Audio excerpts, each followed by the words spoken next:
ඔයගොල්ලෝ කැමතිද යාළුවනේ මේ වගේ ගෑස් බැලුම් ගෙදරදීම හදලා උඩයවන්න? ඉතින් අද මම කියලා දෙන්නම් කොහොමද මේ වගේ ගෑස් බැලුම් ගෙදරදීම හදන්නේ කියලා. අපේ වැඩේට මුලින්ම ඕන වෙලා යාළුවනේ කෝස්ටික් සෝඩා. ඉතින් මේව හાર્ඩ්වෙයාර් එකේ ගන්න තිනවා. ග්‍රෑම් 100 රුපියල් 50ක් වගේ තමයි වෙන්නේ.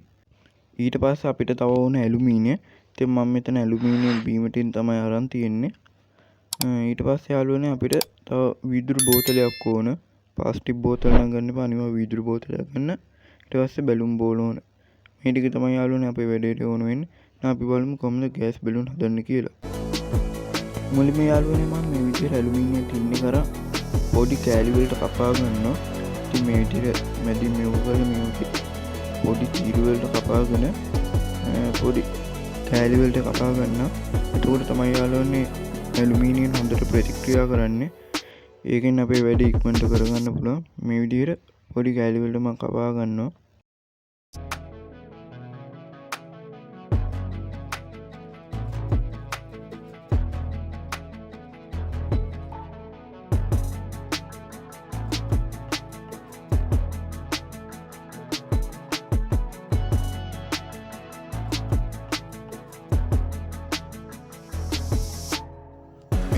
යාළුවනේ මම ඔක්කොම පොඩි කෑලි වලට කපා ගන්න. මේ ටික පොඩි කෑලි වලට කපා ගන්න විදිහට. ඒ විදිහට යාළුවනේ මම ඔක්කොම ඇලුමිනියම් ටික කපා ගත්තා. ඉතින් මේ වගේ පොඩි තීරු වලට තමයි කපා ගන්න ඕන. ඊට පස්සේ යාළුවනේ මම මේ විදිහට බේසමක් කරන අර වීදුරු බෝතලෙ එතන තියලා වතුර ටිකක් දාගන්න. ටිකක් වෙලා යද්දී යාළුවනේ වීදුරු බෝතලේ රත් වෙනවා. ඒක අඩු කරන්න තමයි වතුර දාගත්තේ. ඊට පස්සේ යාළුවනේ කොස්ටික් සෝඩා ඕන. ඉතින් මේව ගද්දි යාළුවනේ ඔයගොල්ලෝ අතින් නම් අල්ලන්න එපා. මේක සේවල වගේ ගෑවෙනවා. ඒක නිසා මේ විදිහට හැන්දක් හරි මොකක් හරි අර වීදුරු බෝතලේ දාගෙන ඉතින් මම මේව හැලෙන නිසා මේ විදිහට පොඩි ගොට්ටක් වගේ හදාගෙන දාගන්නවා.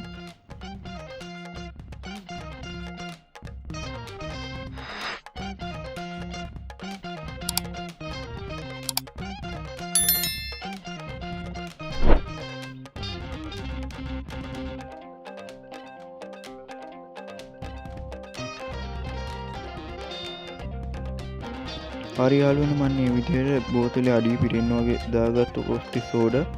ඊට පස්සේ යාළුවනේ ඇලුමිනියම් ටික අරන් මේ විදිහට බෝතලෙට දාගන්න තියෙන්නේ. දාගද්දි යාළුවනේ ඔක්කොම ඇලුමිනියම් ටික දාගන්න.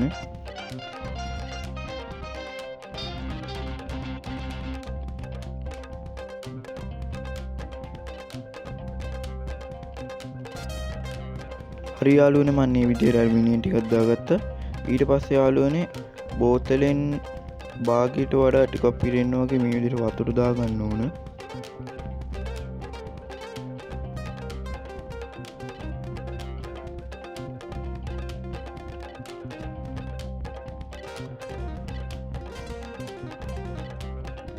වතුර දැම්මන් පස්සේ මේ විදිහට ටික හොලවන්න යාළුවනේ.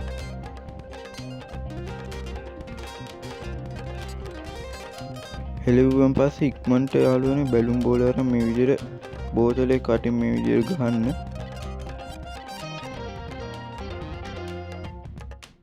දැන් ඔයගොල්ලන්ට පේන ඇති යාළුවනේ ඇලුමිනියම් ටික හොඳට ප්‍රතික්‍රියා කරනවා. ඉතින් මුල් වෙලාව ටිකක් වෙලා යනවා යාළුවනේ. විනාඩි 20ක් විතර යද්දි තමයි යාළුවනේ හොඳට ප්‍රතික්‍රියා කරන්නේ. එතකොට අපේ ගෑස් බැලුම මොන්ට පිම්බෙනවා. මේ විදිහට සැරින් සැරේ පොලවන්න.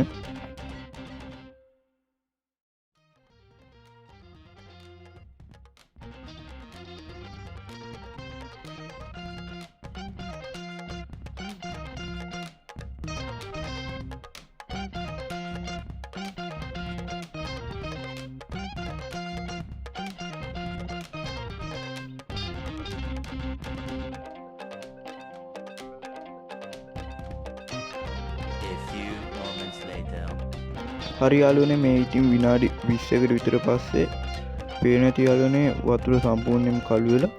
ඉතින් විනාඩි 15ක් විතර යද්දී එහෙම වෙනවා. එතකොට තමයි යාළුවනේ හොඳට ඇලුමිනියම් ප්‍රතික්‍රියා කරන්නේ. ඒත් එක්කම අපේ ගෑස් බැලුම ඉක්මනට පිම්බෙනවා. ඉතින් යාළුවනේ දැන් මම මේක ගලව ගන්න තමයි යන්නේ. ඉතින් ගලවද්දී නිකම්ම අදින්න එපා. මේ විදිහට නූලක් ගැට ගහලා අදින්න. එහෙම වුණත් අපේ හයිඩ්‍රජන් වායුව අපතේ යනවා. මම මේ කරන විදිහට නූලක් අරන් ගැට ගහලා වායු එලියට එන්නට වෙන්න ගැට ගහලා තමයි උඩට අදින්න ඕන. ඊට පස්සේ යාළුවනේ ගස් කොළන් නැති තැනක ගිහිල්ලා මේ විදිහට අතාරින්න. මේ නැති යාළුවනේ මගේ ගෑස් බැලුවන්ස් පිරියට උඩ ගියා. ඉතින් ඔයත් මේ වීඩියෝ එක බැලුවා නම් try නොකර ඉන්න එපා, try එකක් දෙන්න. ඔයාට ඕන නම් යාළුවනේ නූලකුණත් මේක ගැට ගහලා උඩ යවන්න පුළුවන්.